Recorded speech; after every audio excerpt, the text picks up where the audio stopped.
मुख्य समाचार। प्रधानमंत्री नरेंद्र मोदी ने साहिबाबाद से देश की पहली रैपिड ट्रेन नमो भारत को हरी झंडी दिखाकर उद्घाटन किया। पीएम ने बटन दबाकर आरआरटीएस कनेक्ट ऐप की भी शुरुआत की। पीएम ने मोबाइल से क्यूआर कोड स्कैन करके पहला टिकट खरीदा। पीएम नमो ट्रेन में बैठकर वसुंधरा सेक्टर 8 के मैदान पर पहुंचे।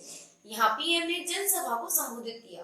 कहा, मुझे छोटे सपने देखने की आदत नहीं है, ना ही मुझे मरते मरते चलने की आदत है।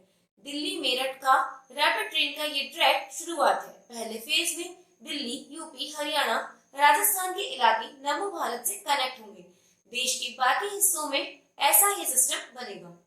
राजस्थान का जिक्र करने के बाद उन्होंने कहा, मैंने राजस्थान बोल दिया तो अशोक गहलोत जी की नींद खराब हो जाएगी। राजस्थान में विधानसभा चुनाव के लिए कांग्रेस के कैंपेन को धार देने के लिए आई प्रियंका गांधी ने शुक्रवार को दौसा में जनसभा को संबोधित किया।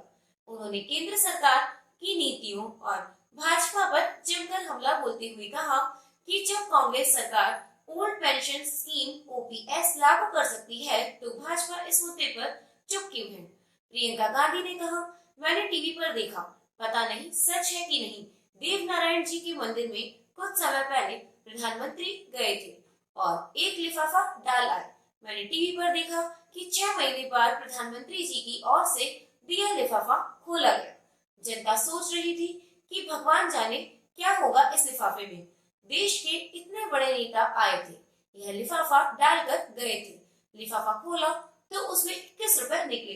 अब आप मुझे बताइए, एक तरह से देश में यही हो रहा है। बड़ी बड़ी घोषणाएं हो रही है, मंच पर खड़े होकर कैसे कैसे लिफाफे दिखाए जा रहे हैं। जब आप उन लिफाफों को खोलते हैं तब चुनाव खत्म हो जाता है और बारी आती है कि काम करके दिखाओ तो कुछ नहीं होता। ईस्टर्न राजस्थान कैनाल परियोजना ERCP का जुमला भी आपको इसी तरह दिया गया था। कांग्रेस नेता राहुल गांधी 18 से 20 अक्टूबर तक तेलंगाना दौरे पर थे। 3 दिन के दौरे में राहुल ने अलग अलग जिलों में 5 जनसभाएं की।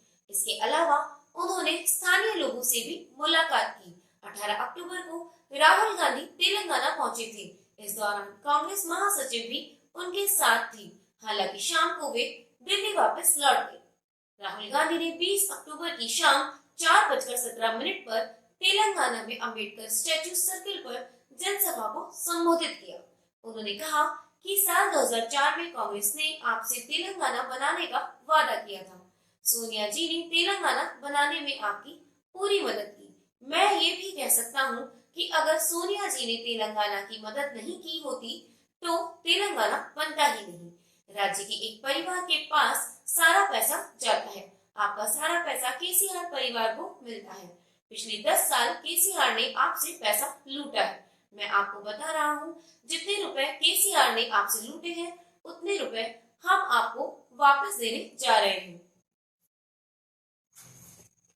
निठारी कांड में 17 साल बाद शुक्रवार को मोनिंदर सिंह पंडेर जेल से रिहा हो गया है। नोएडा की लुक्सर जेल से वह वकील का हाथ पकड़कर बाहर निकला।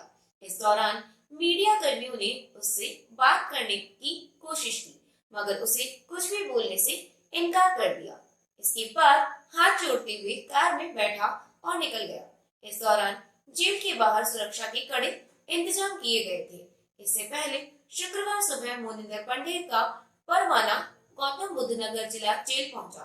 फिर कागजी कार्रवाई पूरी करने के बाद उसे दोपहर में रिहा कर दिया है। साल 2006 में हुए इस कांड में 16 अक्टूबर को कोर्ट ने सुनवाई करते हुए मोनिंदर को बरी किया था। राजस्थान में विधानसभा चुनाव से पहले एजेंसियां सख्त हो गई हैं। चुनाव आचार संहिता लगने के बाद से अब तक अलग अलग एजेंसियां, पुलिस, इनकम टैक्स, आबकारी विभाग ने 143 करोड़ रुपए से ज्यादा की अवैध सामग्री पकड़ी है। इसमें 26 करोड़ रुपए से ज्यादा की नकदी है। वहीं जयपुर में सबसे ज्यादा 21 करोड़ 20 लाख रुपए की कीमत की सामग्री पकड़ी गई है।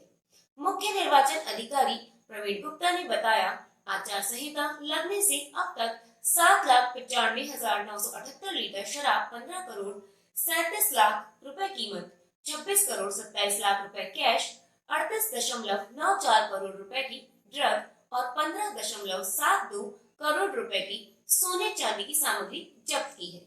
इसके अलावा 46.24 करोड़ रुपए की कीमत की फ्री बीज सामान जो चुनाव के दौरान लोगों को फ्री बांटी जाती है, उसे जब्त किया गया है। कैबिनेट मंत्री महेश जोशी की मुश्किलें बढ़ गई है। गढ़गणेश में रोपवे का शिलान्यास करने के मामले में आयोग ने जोशी को नोटिस थमाया है। हवा महल विधानसभा क्षेत्र के रिटर्निंग अधिकारी की ओर से जारी नोटिस में जोशी से कार्यक्रम में शामिल होने का कारण पूछते हुए जवाब पेश करने के निर्देश दिए हैं।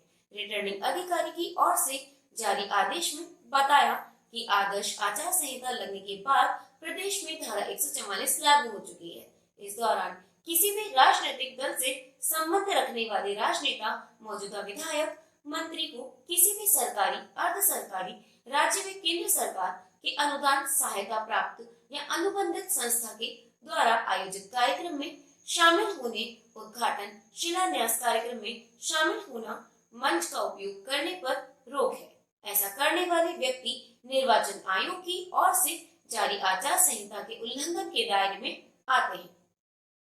इसी के साथ आज के समाचार समाप्त हुए। नमस्कार।